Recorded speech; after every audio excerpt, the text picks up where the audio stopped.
Halo Sobat Investor, kembali lagi di channel saya. Oke, kali ini saya akan coba sharing, mereview dana pensiun saya yang saya simpan atau yang saya investasikan di reksadana Bibit. Nah, bisa kita lihat di depan, di layar, ada beberapa portofolio yang saya buat. Ada dana darurat, dana pensiun. Ini dana pensiun yang bawaan dari Bibit ya, yang menggunakan robo advisor. Namun saya nggak lanjutkan karena saya menggunakan dana pensiun pilihan sendiri. Kemudian ada portofolio renovasi rumah, ada persalinan anak, ada biaya pendidikan anak, dan ini yang terakhir ada jaminan pensiun milik sendiri. Langsung kita buka saja. Dan sekarang update-nya itu sudah terkumpul sekitar 10,7 juta dan return-nya sekitar 1,28% atau kalau dirupiahkan sekitar Rp136.000 ya. Nah, ini dana pensiun yang sudah saya hitung di video sebelumnya ya, sama-sama kita lihat sudah kita hitung dana yang dibutuhkan itu sekitar 5 miliar dengan rutinitas nabungnya itu per bulan yang dibutuhkan sekitar 1,6 juta. Jadi di sini sudah saya setting ya, termasuk ke dalam nabung rutin setiap bulan. Jadi untuk portofolio saya yaitu ada obligasi dan ada saham. Nah, untuk alokasinya saham 80%, obligasi sekitar 20%. Nah, kita lihat obligasi dulu ya. Di obligasi itu saya pilih obligasi yang namanya Manulife, obligasi unggulan kelas A. Kenapa saya pilih ini Manulife unggulan kelas A ini? Karena Manulife unggulan kelas A ini bisa dibeli mulai dari Rp10.000. Nah, tadinya saya ingin membeli reksadana indeks bond fund itu tapi minimalnya Rp1 juta karena memang grafiknya itu kalau dilihat lebih lebih apa namanya naik terus ya. Namun kalau saya lihat pun Manulife obligasi unggulan kelas A ini juga memang eh, cukup cukup bagus ya, cukup baik dengan kinerja grafiknya ini naik terus ya dari tahun 2005 sampai sekarang naik terus. Maka saya putuskan untuk bisa membeli Manulife obligasi ini karena terjangkau, bisa dimulai dari Rp10.000. Kemudian selanjutnya kita lihat portofolio yang saham. Untuk di saham sendiri saya ada dua alokasi. Pertama ada BNI AM Indeks IDX 30. Kedua ada Manulife dana saham kelas A. Nah, kenapa saya pilih ini? Alasannya saya ingin diversifikasi saja atau membagi dana yang ada alokasinya ke saham antara reksadana indeks dan reksadana saham. Jadi teman-teman yang belum tahu nanti akan saya bahas di video selanjutnya terkait perbedaan apa itu reksadana indeks, apa itu reksadana saham. Mari kita lihat BNI AM Index IDX 30 ini. Nah, bisa dibilang kenapa saya memilih IDX 30 ini dan kemudian saya juga alokasikan pembagian rupiahnya juga termasuk lebih besar ya dibanding reksadana saham. Karena reksadana ini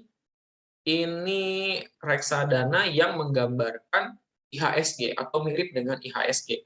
Kalau kita lihat ya di sini, nih grafiknya ada IDX 30 dan IHSG itu grafiknya mirip, ya. Grafiknya mirip, penurunannya mirip dan kenaikannya juga mirip. Maka saya pilih BNI AM ini dengan asumsi kenaikannya sama dengan IHSG, yaitu sekitar 12-15% per tahun. Dan biaya untuk expand ratio atau biaya manajer investasinya juga kecil ya dibandingkan expand ratio saham. Dana saham itu sekitar 1,9%, hampir 2%-an ya.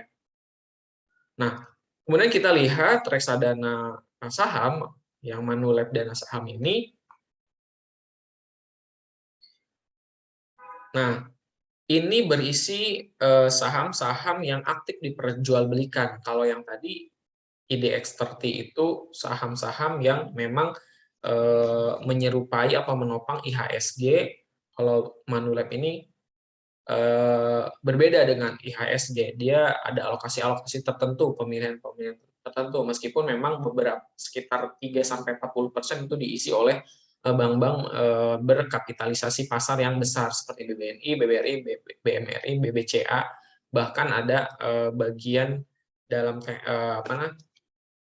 ada Astra ya yang cukup kapitalisasi besar juga. Namun memang kenapa saya alokasinya lebih kecil, ekspansinya di sini lebih tinggi, lebih tinggi.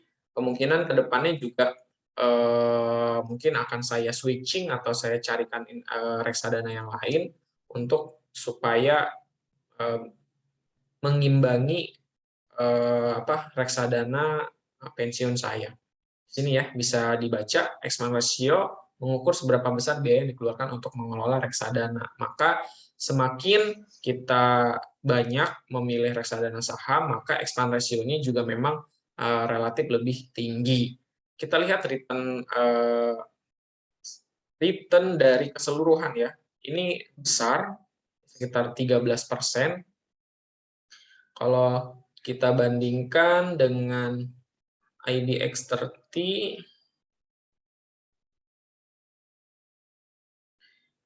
NIAM.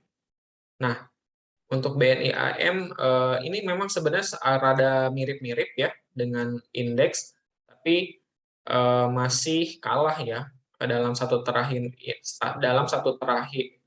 terakhir ini Manulab hanya 7% dan BNI AM return-nya 15%.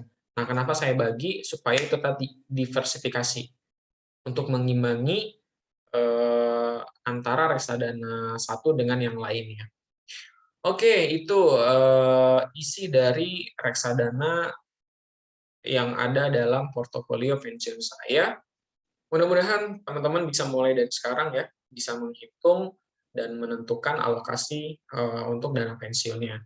Mulai saja di bibit gampang banget untuk pemula, untuk yang belum mengerti tentang investasi, silahkan bisa digunakan ya aplikasi Bibit ini, terutama dengan video-video yang sudah saya kemarin buat, ada terkait jenis-jenis investasi, menghitung dana pensiun, kemudian alokasi untuk dana pensiun, dan strategi memilih reksadana pensiun ini.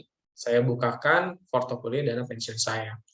Terima kasih telah menonton. Jangan lupa di-share dan di-like dan di-subscribe. Bagi yang belum daftar Bibit, klik link di bawah ini di deskripsi dan masukkan kode referral Metik Tuan. Terima kasih, sampai jumpa.